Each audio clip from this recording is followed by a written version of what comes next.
癌症一直是国人10大死因的排名头一位，其中肺癌的死亡率更加是10大癌症的第一名。卫生福利部台南病院胸腔科的主治医师于宏斌表示，其中一个主要的原因是被诊断出肺癌的时，超过70%拢是末期，而且肺癌的5档存活率由第一期的85%到第4期只剩无到1%，因此早期诊断就真重要。透过低剂量的电脑断层，就用早期来发现。肺癌在过去10年里面，一直都是我们国人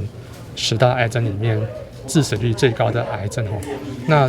会发生这个原因，最主要就是说，我们其中有5到6成病人在一开始诊断的时候就已经是比较末期尤其这群末期的病人，大概5年的存活率其实不到1成。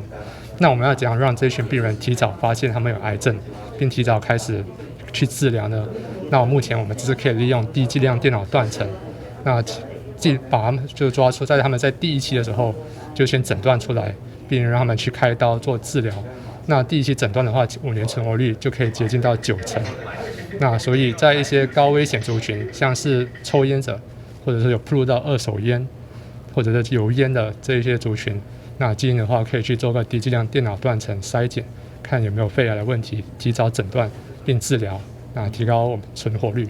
医师强调，虽然低剂量的电脑断层诊断早期的肺癌嘛有伪阳性，不过在台湾和欧美国家嘛拢证实，